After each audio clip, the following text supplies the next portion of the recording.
তুমি আসলে বুঝতেছো ঘরের দরজা দিয়া শিল যা সেই সাথে হয়তো কি অবস্থা এবার করে নাই বুঝায় থাকে তুমি দেখালামু এই দেখো না কোনো করে না গুনা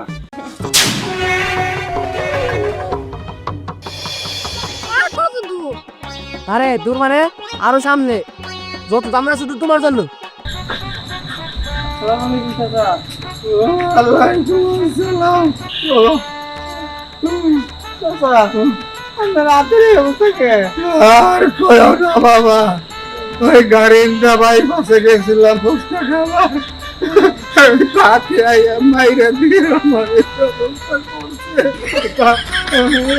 মরে বই লক্ষ্মী রে টাকের তলে পড়ছে কিন্তু এর পা তো ঠিক আছে মুখ আর হাত গেছে সুন্দরী ভাবি আর ওই চাচারা তো এক বাসায় থাকে আমার মনে হয় কি হে ওই সুন্দরী ভাবির দেখতে গেছিল চাচি এটা দেখা উত্তম দিছে আমিও তো এর দেখতে চাই মায়ের খাইছি আমিও একটা মিশা কথা কই দিই কাকা আমি তো অর্ডার তলে পড়ছিলাম আল্লাহর পর তুমিও আমার রোগে মিশা কথা কও তোমার আমি মেলা দিন দেখছি ওই সুন্দরী ভাবির জালনা দিয়ে তুমি টাঙ্কি মারবার যাও ওই সুন্দরী ভাবি বান তোমার জালনা দিয়ে পিছাড়ি মাইরা দিছে আরে বাবা তোমার হয়তো কি কম হয়েছে আমার জায়গা জায়গাতে আমরা কি বন্ধু হয়ে গেছি কালেতে গেলে যায়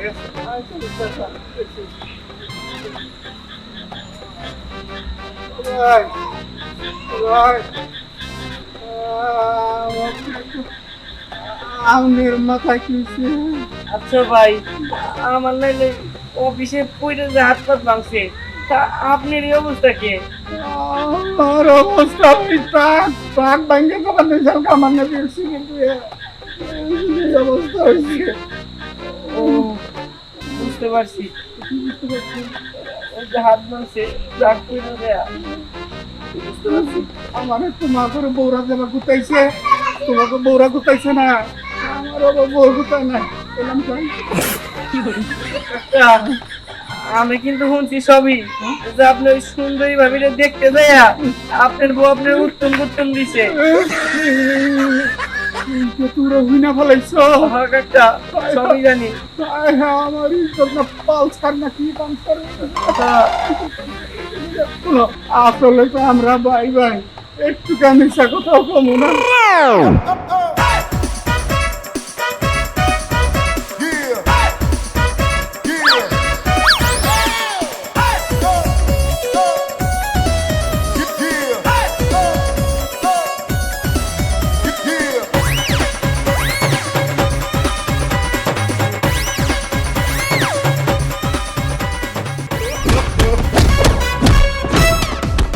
হালকা করে দিছাল দিয়ে কোনো রম্বাই করে আর কইেন না আমি আর ওই যে সুন্দরী ভাবির জামাই একই অফিসে তো চাকরি করি তাই আর কি ভাবছিলাম যে ভাবির হাতে চাও খাইলাম ভাইয়ের সাথে একসাথে অফিসে গেলাম এটা আমার বউ দেহে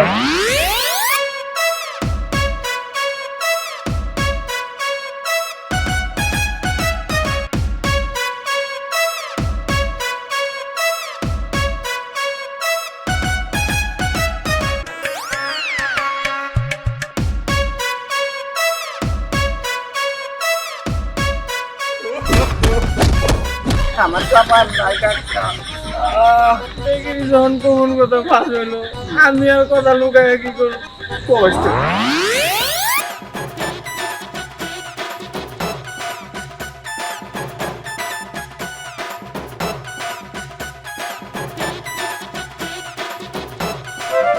কাকা এইভাবে যদি সুন্দরী ভাবির জন্য আমাকে এই অবস্থা হয় তাহলে তো এই এলাকাটা হাজাবো না এর একটা ব্যবস্থা নিতে হবো এই যে হচ্ছে বছর পেলাম দেখে মাটির তোকে না তো তুই বয়া পারলা তাইলে এক কাম করি সুন্দরী ভাবি রে তুই ব্যক্তি রাখলে তো 2 দিন পরে রাঙ্গ ধরে গুতাবো হ্যাঁ তাহলে ওর টিকিট খাতার একটা ব্যবস্থা করার লাগে নাকি তো তাইলে এক কাজ করি চলেন মারিয়ালের কাছে হেরে খেতে দিব আমি তো ভালো করে আড়াই নামাটা করে নিয়ে হবা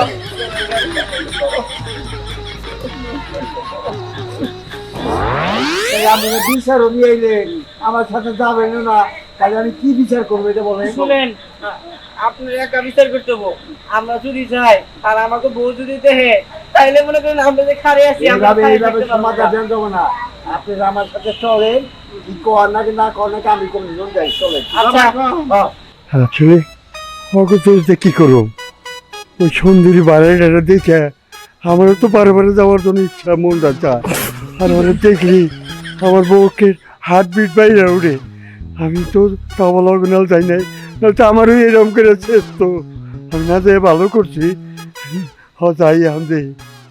বাইরে পরিবেশ ভালো লাগতেছে না, বিভাগের মধ্যে এই বাড়িটা ছেড়ে দিতে হবে। এই তোমার সমস্যা কি? হ্যাঁ, আমি তোমার হাজারবার বোঝাই যে ঘরের বাইরে লোক ঢুকতে দিও না, তা সত্ত্বেও তুমি বাইরে লোক ঢুকাও। আচ্ছা আমি কি সবাই দাওয়াত করে নিয়ে আসি, সব দোষটি আমারই। এই যে পাশের বাসার আঙ্কেল উনি আসে, উনি এসে বলে কি যে নতুন ভাড়াটি আসছেন, তাহলে এক কাপ চা খাওয়ান।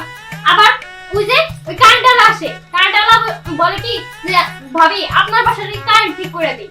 আবার ওই যে এই পাশের বাসায় একটা ভাবির যে জামাই, উনি বলে কি যে উনি নাকি তোমার কলিগ, এই কারণে তো আসছিল। এই আমি চিনি না ভালো করে, হ্যাঁ আমার কলে বউ কিভাবে? আর ওই যে বাসার বাড়িওয়ালা উনি আসে ভাড়ার অজুহাতে। এই আমরা আসি কয়েকদিন হচ্ছে, মাসিক হয় নাই, ওর মারা কিসে? এই অজুহাতে তো আসে, কি বলবো আর। যত যাই বলো সব দোষ তোমার, তোমার না থাকা যাবে। সব দোষ আমার, আমি আমার দোষ নিয়ে আমি আমার বাপের বাড়ি চলে যাবো, আমি এখানে থাকবো না। এই আহা তুমি রাগ করো কেন? তোমার সাথে কেন বাঁচবো? কি করা যায়? কারণ আমার কোনো একটা বুদ্ধি করতে হবে, তাহলে এই সব থেকে বাঁচা যায়। আমার জন্য আর বাড়িতে চেষ্টা করতে হয়। আমি জানি যে এই বাসা যেমনি হোক ছাড়া দিতেই হবো। চলো এরপর আমরা যে নতুন বাসায় যাবো না, এখানে যাই আমি দিনের বেলা কাজে লেগে থাকবো, আর তুমি যখন আসবে তখন আমি মুখ দিয়ে ফেলবো। বাহ! এই এক মিনিট, তুমি এরকম মুখ খুলবে না? হ্যাঁ বলো না, বলো। আরে পানি ধরতেছো কেন? আরে কোথায় ধরি ঠিক ঠিক আয় নাই। এই নাতিন কি বাসায় আছো? নাতিন, হ্যাঁ বের হ। ওয়ালাইকুম আসসালাম। দিদি দাদা, কি আছে? কই গেছিলেন?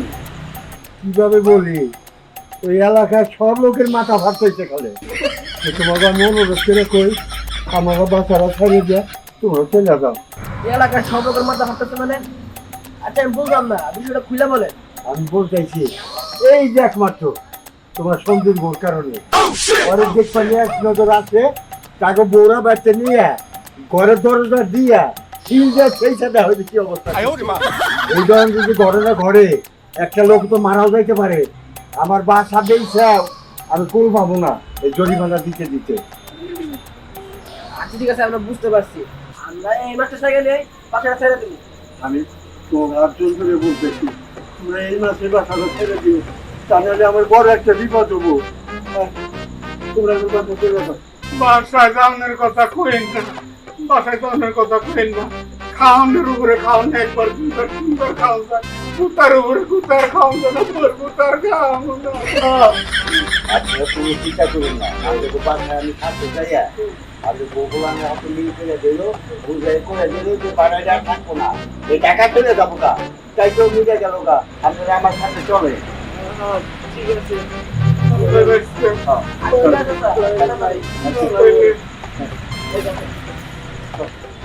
আবারও মিশে মায়ের তুমি মাথা মুখে খুব ফাটাই ফেলাইছি, এখন তো ব্যান্ডেজ করতে গেছে, এতক্ষণ সময় লাগে নাকি? আমার তো মনে হয় কি সে এখনো মনে হয় ভাবির সাথে দেখা করতে গেছে। না না, এসব উল্টাপাল্টা কথা বার্তাছি, প্রেমায় মারছি, যদি লজ্জা শরম থেকে থাকে তাহলে তো আমি ভাবির সাথে দেখা করতে যাবো না। আর এবার যদি লাইফে যায় থাকে তুমি দেখালাম। এই দেখো না, কোনো করে না গুণা, বুঝছো? আমি সব সমাধান দিয়ে আনছি, বুঝতে হাসপাতালে নিয়ে ব্যান্ডেজ করে আনছি। আর আমার বাড়ি কিন্তু বাড়িটা সুন্দর মহিলা, কালকে সকালে সূর্য উঠার আগে আমি খেটাই দিব, পরে খেটাই দিতে আর কোনো জামেলা থাকতো না। হ্যাঁ, তুমি আর রাগারাগি করো না, করে ইয়ে করো। ওই আরাফাত, আচ্ছা আচ্ছা, তুমি কিন্তু রাস্তা নেই খেলা হয়েছে খেলা। আর এইরকম পুরো বাসায় যে আর পুষ্টি টাস্তি পারবা না, তোমার এই যে হাতে বোঝাই দিলাম, আর কোনো হস্তক্ষেপ হবো না। আমি হ্যাগো বাসাকে হ্যাগো পোষাই দিতেছি, তুমি ঘরে নিয়ে ঘরে চলে যাও, আর কোনো ঝামেলা থাকো না।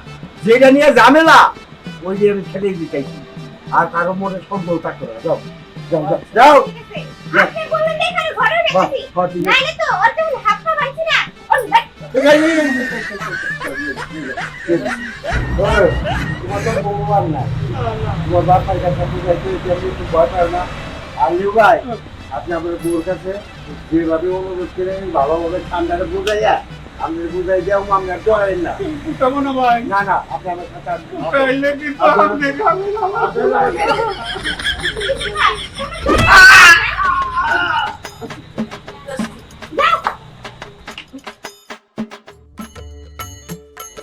ভাবি ভাবি, আই আপনার বাইরে ও আরে বাবা আসসালামু বলেন তো সালাম।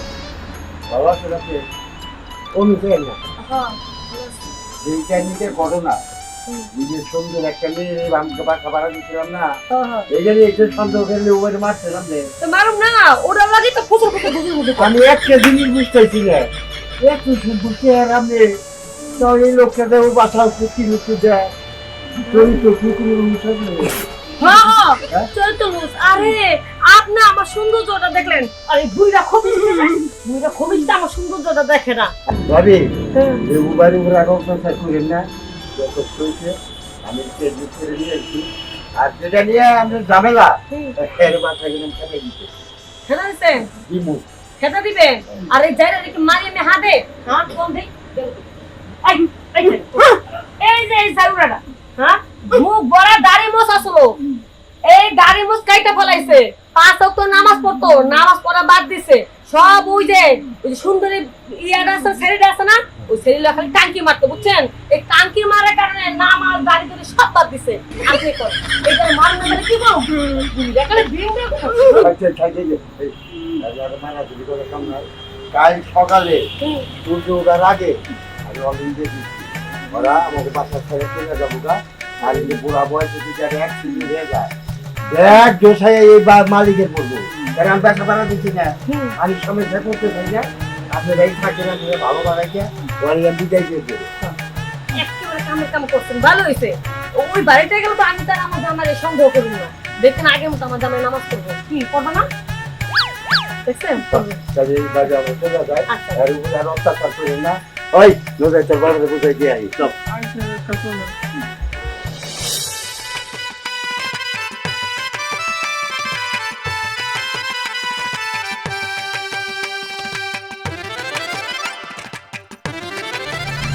চলো তুমি একটা ভালো বুদ্ধি করছো, এদিকে কাজে লাগলে তোমার গোটাকে লস করে দেবো। চলো